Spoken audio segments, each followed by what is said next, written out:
Hi guys, എല്ലാവർക്കും Illuminati ട്രിക്സിലേക്ക് ഹാർദവമായ സ്വാഗതം. ഞാനൊരു കാര്യം പറയാം. നമ്മുടെ കഴിഞ്ഞ വീഡിയോ ഏകദേശം 2.5 മില്യൺ അടിക്കുകയുണ്ടായി. പ്രേക്ഷകരുള്ളതുകൊണ്ട് മാത്രം കിട്ടിയ ഒരു വ്യൂസ് ആണത്. അപ്പൊ ഇന്ന് നമ്മൾ വളരെയധികം ഡേഞ്ചർ ആയിട്ടുള്ള ഒരു മേക്കിങ്ങിലേക്കാണ് പോകാൻ പോകുന്നത്. നമ്മളൊരു വിൻഡ് ഫാൻ ഉണ്ടാക്കാൻ പോകുന്നത്. Wind fan. അപ്പൊ ഞാൻ പറയുന്നത്, കുഞ്ഞുങ്ങളും മുതിർന്നവരും ദയവ് ചെയ്ത് ഇത് അനുകരിക്കരുത്. അപ്പൊ നമുക്കതിന് ആവശ്യമായിട്ടുള്ള സാധനങ്ങൾ എന്ന് പറയുന്നത്, നമുക്കൊരു 4 പീസസ് ഓഫ് ഫ്രോൺസ് വേണം. ഫ്രോൺസ് എന്ന് പറയുമ്പോ വളരെ റെയറായി മാത്രം കാണുന്ന കോക്കനട്ട് ട്രീസിൽ വളരുന്ന ഓലയാണ്. അപ്പൊ നമുക്ക് 4 ഫ്രോൺസ് വേണം, 4 ഓല വേണം. പിന്നെ നമുക്ക് വേണ്ടത് ബ്രൂം സ്റ്റിക്സ് ആണ്. ബ്രൂം സ്റ്റിക്സ് എന്ന് പറയുമ്പോ ഈർക്കില്. അപ്പൊ നമ്മൾ ഇത് രണ്ടും എടുത്ത് കയ്യിൽ വെച്ചതിന് ശേഷം we should tie it closely. അത് നമ്മൾ ചെയ്യുമ്പോ we should tie it closely, wrapping it all together, leading its 4 edges outside. പറഞ്ഞത് മനസ്സിലായില്ലെങ്കിൽ നമുക്ക് 4ഉം കൃത്യമായി കെട്ടിയതിനു ശേഷം 4 അറ്റവും പുറത്തേക്ക് നിൽക്കണം.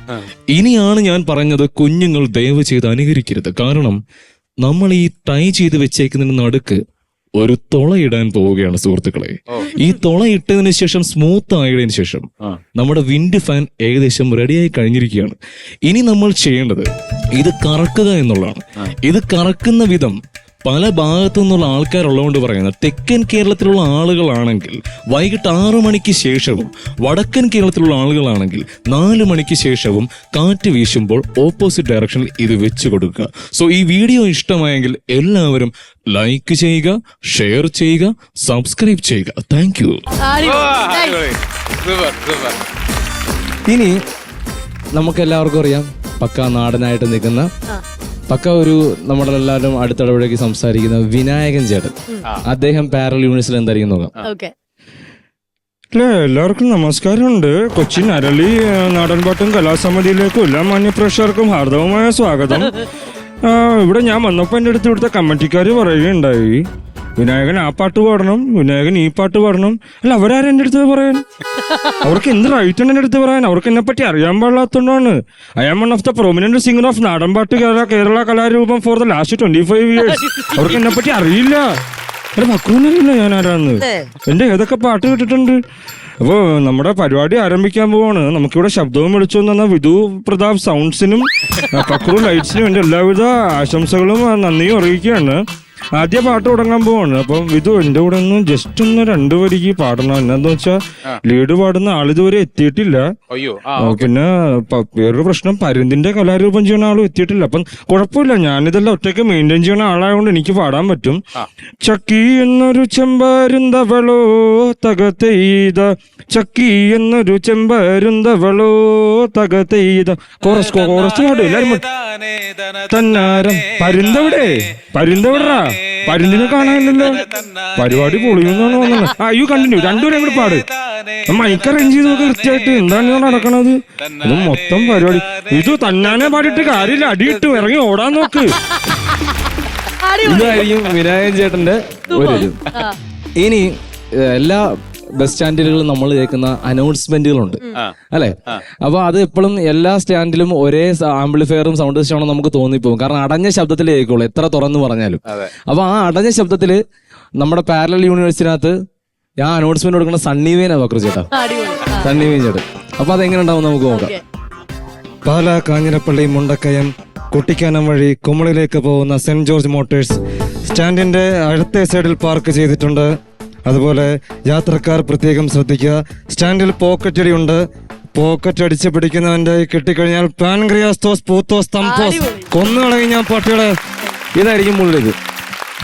ഇനി എലീന ചേച്ചിക്ക് കല്യാണമായിട്ട് സൗബിനിക്ക വന്നിട്ടുണ്ട്. അദ്ദേഹം ബ്രോക്കറാണ്. സൗബിക എടി, നീ എവിടെയായിരുന്നു? നിന്നെ പറ്റി എത്ര ആളായി ഞാൻ തിരക്കുകൊണ്ട് നടക്കട്. കുറെ നാളായില്ലേ നിന്നെ കണ്ടിട്ട്.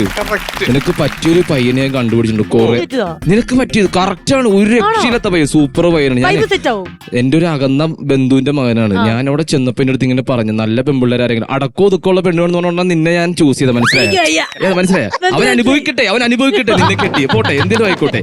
അപ്പൊ ഞാൻ പറഞ്ഞു വന്നത്, അവൻ കുറെ നാള് ഗൾഫിൽ പോയി കഷ്ടപ്പെട്ട് അറബിയുടെ കൂടെ നടന്ന് ഒട്ടകത്തിനൂടെ കിടന്ന് കുറെ പൈസ ഒക്കെ ഉണ്ടാക്കിയിട്ട് അവൻ വന്നേക്കാണ്. കല്യാണമൊക്കെ ഉറപ്പിക്കാം. എത്ര കമ്മീഷൻ തരും എനിക്ക് അത് പറയാം. കമ്മീഷനൊക്കെ ഇതിന് ഇപ്പം അവര് കമ്മീഷൻ വേണ്ടേ? എന്റെ കാര്യം നടക്കട്ടെ.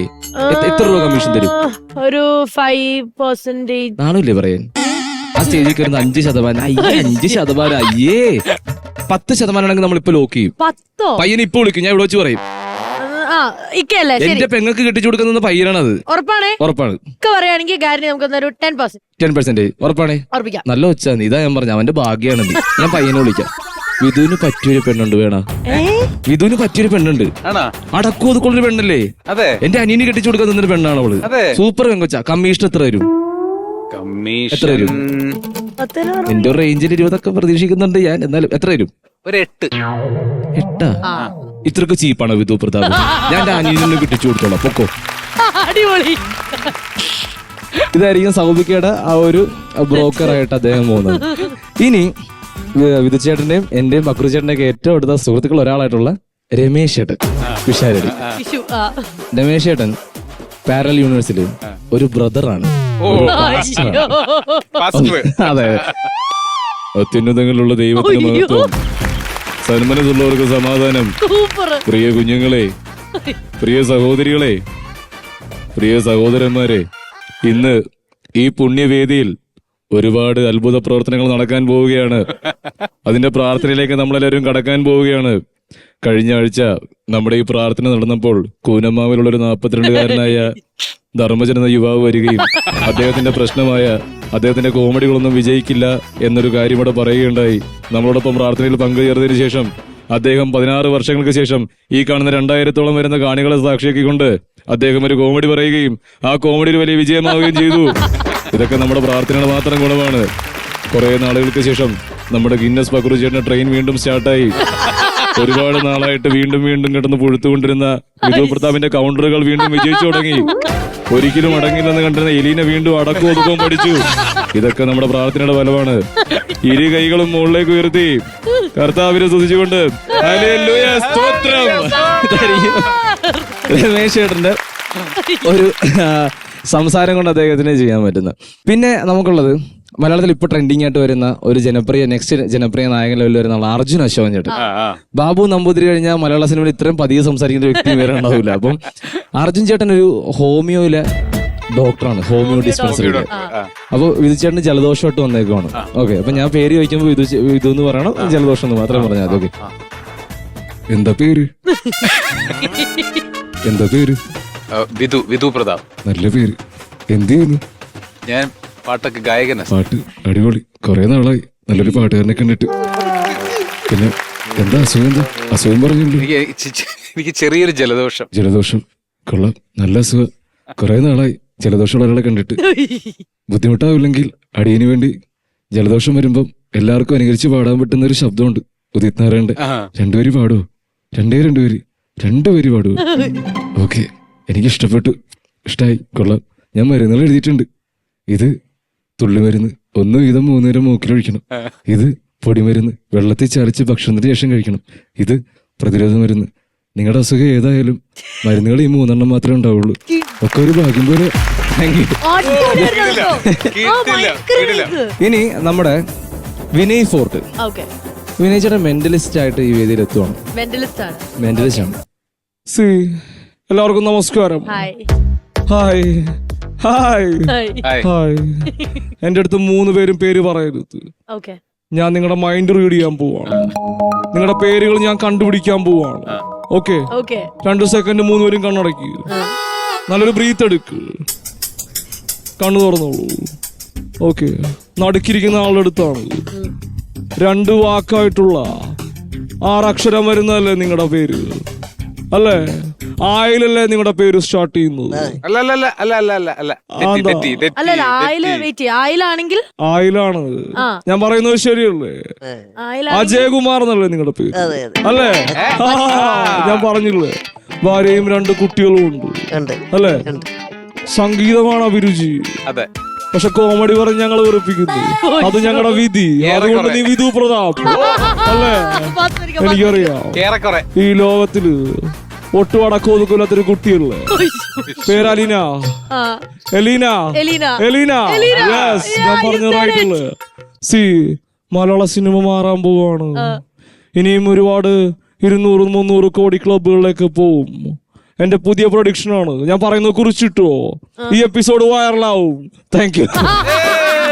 Super super super. ഇതായിരിക്കും ആ ഒരു ഓട്. കലക്കി. ഇനി നമുക്ക് തിരിച്ച് കോമഡി മാസ്റ്റേഴ്സിന്റെ യൂണിവേഴ്സിലേക്ക് വരാം. അല്ലേ? ഇത്രയും നേരം നമ്മൾ വേറെ യൂണിവേഴ്സിലായിരുന്നു. അച്ഛന്റെ ഒരു കാര്യം പറയാം, കിടിലമായിരുന്നു. അതായത് നമ്മൾ സാധാരണ സിനിമ ഡയലോഗുകളാണ് നമ്മൾ കൂടുതലും കേൾക്കുന്നത്, പക്ഷെ ഇത് വേറൊരു യൂണിവേഴ്സിലേക്ക് ഞങ്ങളെയും കൂടെ കൂട്ടിക്കൊണ്ടുപോയി. അല്ലേ ബക്രു ചേട്ടാ? തീർച്ചയായിട്ടും ഇതാണ് പുതുമ എന്ന് പറയും. കറക്റ്റ്. നമ്മൾ കണ്ടെത്തലാണല്ലോ, അപ്പൊ തീർച്ചയായിട്ടും അതിന് അതിൻ്റെതായ വാല്യൂ ഉണ്ട്. ഇതിനകത്ത് ഫൺ ഉണ്ടായിരുന്നു. അതിനകത്ത് ഏറ്റവും വലിയൊരു അട്രാക്ഷൻ എന്ന് പറയുന്നത് ഇതിൽ ഞങ്ങളെയും കൂടെ ഉൾപ്പെടുത്തി എന്നുള്ളതാണ്. അതെ. അപ്പൊ ഞങ്ങൾക്ക് കൈയടിക്കണോ അഭിനയിക്കണോ എന്ന് അറിയാൻ അതെ.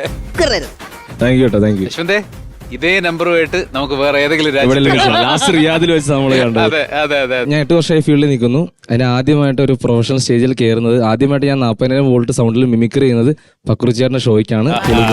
പക്രുചേട്ടനാണ് എനിക്ക് ഫ്ലോർ വന്നത്.